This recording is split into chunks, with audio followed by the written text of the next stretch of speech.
focus on one thing, focus on my voice. How can I help you if you won't let me in? The world's too big, Mom. Then make it small. Just Hey guys, so in this video, I want to share this message with you, a recently posted message by a buyer on Reddit. It's a real estate Reddit, and the message says, I'm so pissed thinking about how much my realtor is about to make with doing jack shit. I found the house. She had her coworker show the home. She sent couple of documents via DocuSign. She's about to make around $20,000. It's nauseating to think about how much they make for how little they work. There is 5,621 upvotes, no downvote, and 1076 responses. That means that a lot of people are interested in it and people agree with this thing. Well, the truth is, you made a mistake in selecting a realtor. Never hire a realtor who's working as a part-time realtor. This is so simple. People, they have their main jobs, more important jobs. They're not going to take any side hustle, which is usually their real estate agent business, as important as their real job.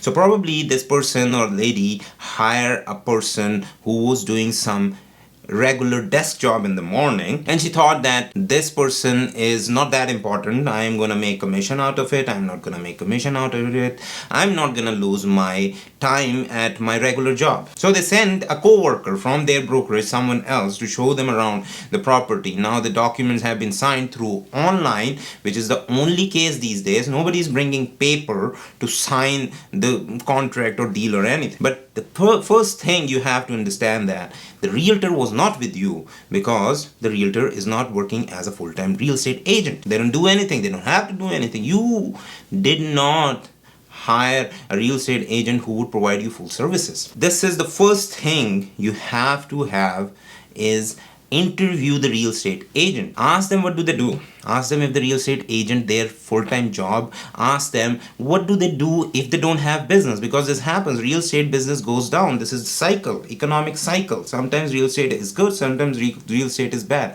Ask them what do they do.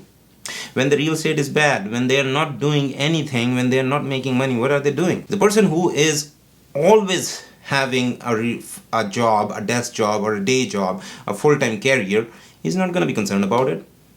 The person who is not, he will be doing something which is not important, maybe doing some other real estate thing. Those are full-time real estate agents who are always in real estate, who are talking about it, who's reading about it, who are actually educating about them. There are courses going on every now and then for them to upgrade their knowledge, their know-how about the real estate. Those are the real estate agents who would work for you. People who are doing side hustle as real estate agent are not going to work for you. Number one thing. Second thing is, when you're selecting your agent, do not hire a cheap agent. A cheap agent means that they're giving discounted prices. Remember, you get what you pay for. This is like a cliche. You get what you pay for. If someone is not charging you as much as others, he is not probably going to provide you the services as many as others are providing. There are people in my area, there are people who are actually listing the property for $1,000.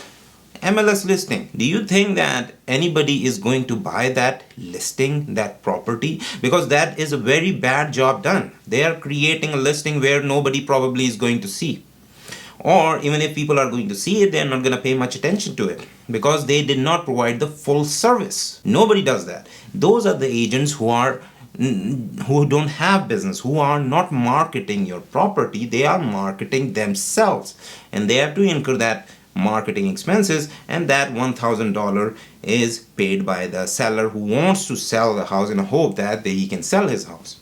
So you paid for their marketing expenses. So those type of discounted agents, cheap agents, they are just trying to get money out of the seller's pocket, whether the property gets sold or whether the property does not get sold. Same thing for them. All right. So do not hire something less than full services from the real estate brokerage, from the real estate agent. Another thing is, when you're hiring a real estate agent, do not hire a real estate agent who is not on his foot marketing the property in the surrounding area, or who doesn't have a team to market the property in the area the house is situated in. If you didn't know, the prospective buyer for a certain property always, most of the time, come out of the people living in that area already. People see the house goes on sale in the market in their area. They call their friends, their family, hey, there is a house on sale. You always wanted to live closer to me, or I want you to live closer to me. Why don't you buy this house? They call their family, they call their friends, they call those people who actually told them sometime before that they want to live closer to this area.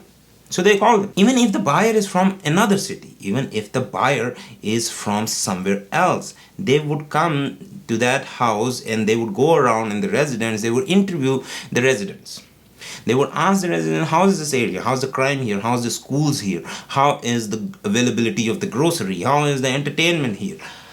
They would want to know that. So the realtor who's local, the realtor who's working in that area, whose market area is that area, he doesn't have to live in the area, but he has to market in the area. That realtor is known by those residents. Those residents know the realtor know the residents, and these realtors have more chances at selling the property as compared to someone who is from 10 kilometers away from the city, the houses, and they can come and market the property. They're just doing MLS listing, nothing more than that. So always hire a local real estate agent if you want to sell your house in the area. One more thing, avoid the realtors who are mortgage agents also, who have a license of an appraiser, who have a license of everything related to real estate. Because they are not doing real estate agent, they are not selling houses, buying or selling houses, they are doing everything they can get their hands on. Have you ever heard of any doctor who is an engineer and also a banker? No, right? It doesn't work that way. People cannot do everything at the same time with full perfection. Nobody can do that. Even Superman cannot do that. Don't you remember in the movie, the mother of Superman tells him that focus on one thing, focus on my voice. How can I help you if you won't let me in? The world's too big, Mom. Then make it small. Just, focus on my voice. Pretend it's... Focus on one thing. Don't you remember? Whatever, the point is, a real estate agent who's a full-time real estate agent has all his focus on his job, as compared to someone who has mortgage license and who has a real estate agent license, and they're doing both the things at the same time. It is so difficult, and it always a mess up. I have seen it so many times. Same real estate agent who is also trying to approve the mortgage, who is also trying to sell the property and helping that person to buy another property. So many things at the same time, and everything goes wrong. We need an expert for the job always. So always hire expert real estate agent who is serious about his job, who is serious about selling your house. I hope this video has given you some value. Please like and subscribe. Thanks for watching. See you in the next video.